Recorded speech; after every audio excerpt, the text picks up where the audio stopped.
Assalamualaikum warahmatullahi wabarakatuh. Good afternoon. Yang berhormat Saudara Nik Nazmi Nik Ahmad, Minister of Natural Resources, Environment and Climate Change.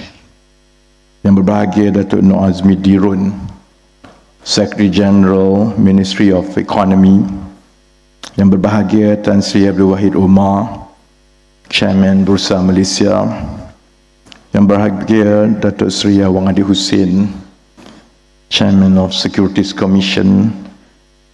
Yang berbahagia Datuk Muhammad Umar Swift, CEO of Bursa Malaysia. Yang berbahagia Encik Rashdan Yusof, Chairman of Energy Commission.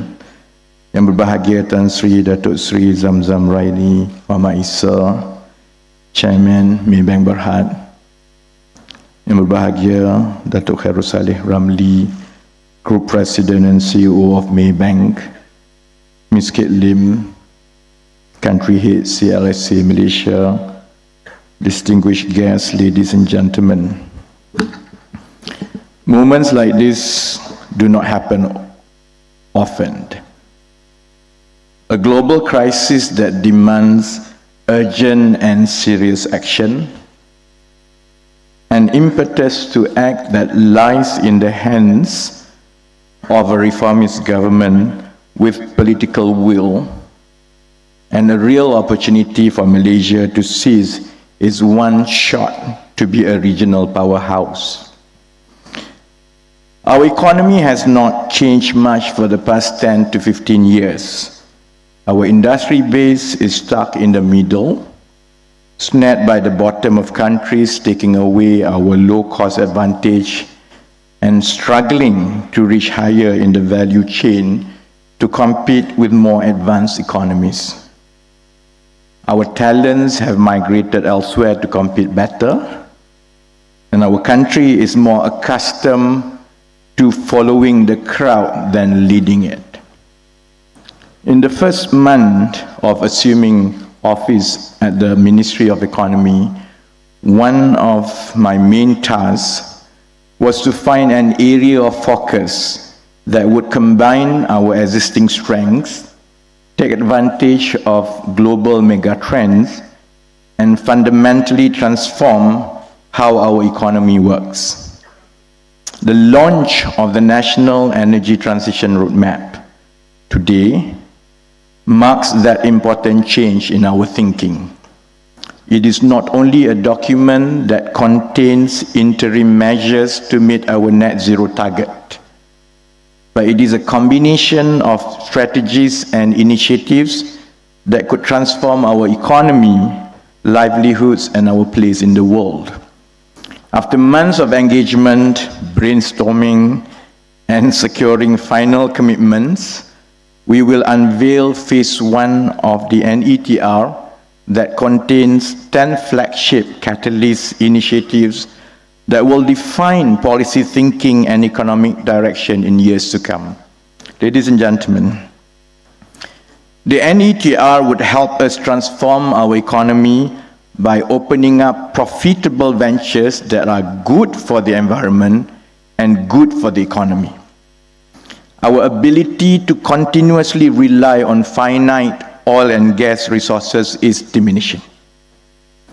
Frequent price shocks and structural decline in the fossil fuel industry has made it harder for us to treat oil and gas as Malaysia's be-all and end-all.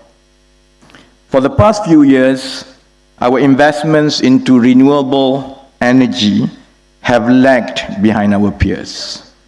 Southeast Asian counterparts that started their RE projects much later than ours have matched or even exceeded our installed capacity today.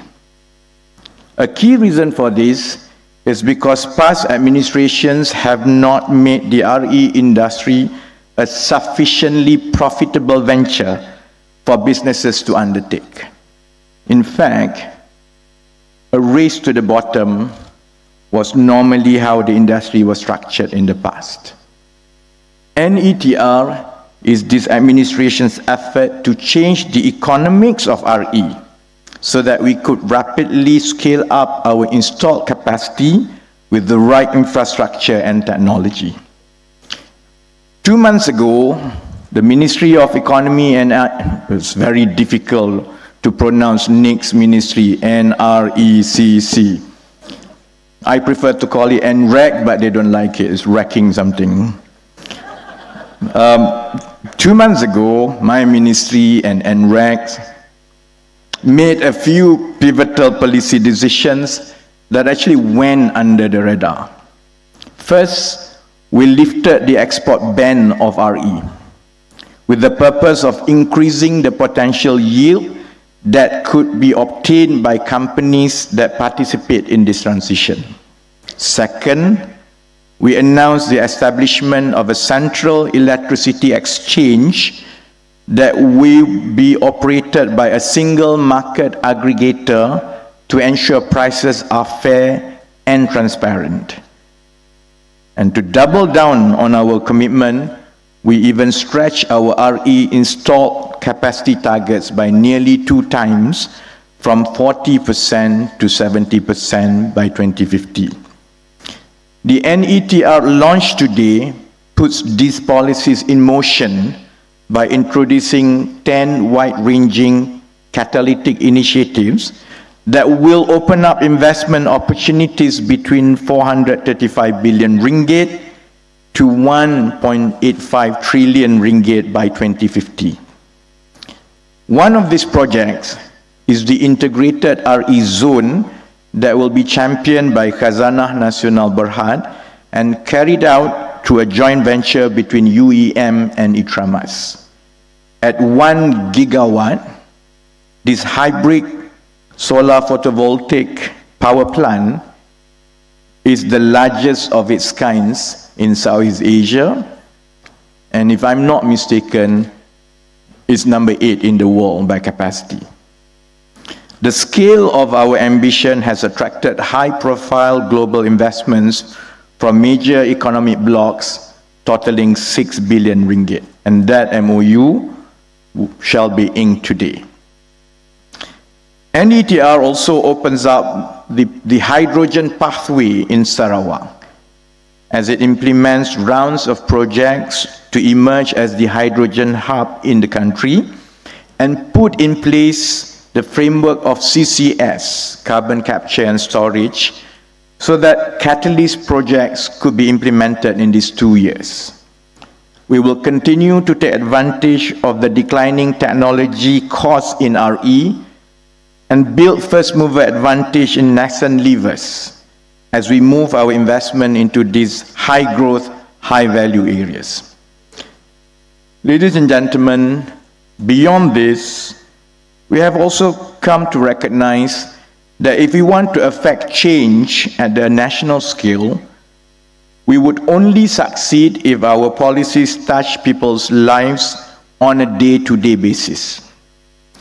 Currently, the people who adopt clean solutions do so out of altruism and goodwill.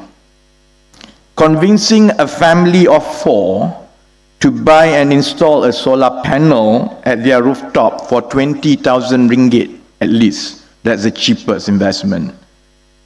It's still very difficult to convince normal Malaysian families to fork out that amount of money. Understanding the science and data of energy transition is also out of reach to many who do not share the same sense of urgency as those who have spent decades in the utility sector. NETR is designed to break that mold and make clean energy a financially relevant option to most households today. We are turning it upside down. Instead of asking every household to pay for an expensive solar panel, we are offering an income opportunity.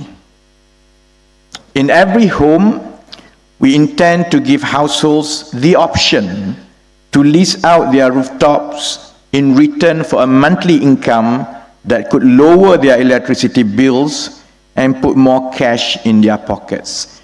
And I was very glad that SIMW Property came forward and in full support of this initiative, which they will share into this session.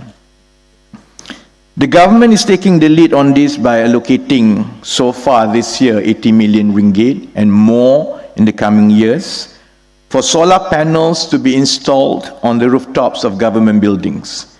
We are also changing our old practices internally at the government level, where we will no longer penalize government agencies, because previously, when an agency took the initiative to install solar panel, their operational budget will be cut, because it means that they incur less for electricity. So eventually it cancels each other out, you know.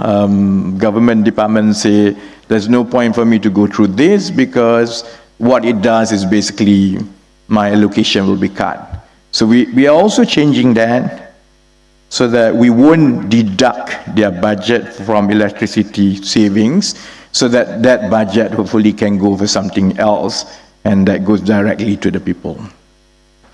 Soon, our vision is we would like to see solar panels installed nationwide, covering offices, factories, multi-purpose halls, mosques, and all types of buildings. To raise this consciousness further, Malaysians could also contribute used cooking oil and waste as feedstock for the biomass and biofuels as an energy lever under NETR. Outside the homes, NETR will also be felt on the road. 10,000 charging stations will be installed along highways and commercial buildings by 2050, and the first and last mile of public transport will also be electrified so that we travel with cleaner energy. With increased investments stimulated by NETR, more well-paying and high-value jobs will also be created. The first phase of NETR alone is estimated to bring about 23,000 high-impact jobs. That means more families could afford a more comfortable and secure life, giving better education to their children and better care to their parents. Working parents in clean energy jobs would also feel more fulfilled at impactful jobs that safeguards our children's future. These are not just plans, these are policies in motion. Ladies and gentlemen, but there is one last thing. As a nation, we are used to falling behind and lagging behind. And when others pace ahead, we rarely think about how we could be the ones leading others instead. With NETR, however, there is a real opportunity for us to lead Southeast Asia as the regional powerhouse in RE, but only if we dare to seize it. We have many existing advantages that set us up in a good state. Our age-old advantage of a strategic location that connects the north and south of the 687 million Southeast Asian and the Western and Eastern economic blocs becomes important once again, as logistic cost for RE transfer is a deciding factor. Years of operating an open trading economy has also made us accommodative and hospitable to many, such that we are resilient and adaptable to geopolitical changes and different partners. Our talent pool is also mature, with years of enviable infrastructure building experience that puts us in a better position than our peers.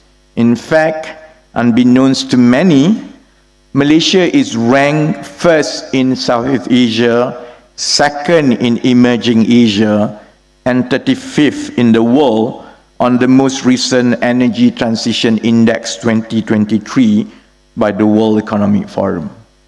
That means our current systems would prepare us well to make the transition in a comfortable, just, and inclusive manner. Around us, we are also seeing greater convergence and cooperation in Southeast Asia that did not exist before. The use of a special economic zone, such as the one proposed between Johor and Singapore that we are working on now, will also become increasingly common as Southeast Asian leaders understand that we are stronger as one economic unit than in separate parts. Malaysia is a key member of the Laos, Thailand, Malaysia, Singapore Power Integration Project, the pathfinder to advance cross-border power trade among ASEAN member states and to advance the ambition of an ASEAN power grid. The global rush to clean technology is also evident, exceeding $1.1 trillion in 2022, overtaking investments in other technologies, and we are at the cusp where the wind blows under our wings. That is why NETR is not just another policy document. It represents a different way of thinking about our economy and livelihoods, and also a real opportunity to find our place in the world and in this region. As we put the pieces together, leading to the launch of the phase 2 of NETR, sometime by end of August, we will be working with you to implement projects that are both good for the environment and good for the economy. The scale of reforms that we shall put in place has only happened once or twice in our nation's history. I hope we can continue to believe in the promise of this country and take a chance on doing our parts to rebuild better. Thank you very much for taking your time to attend our launch today. And, for the first few times in the last 6 months, I'm actually quite excited to see what the future holds for Malaysia. Thank you very much. Assalamualaikum warahmatullahi wabarakatuh.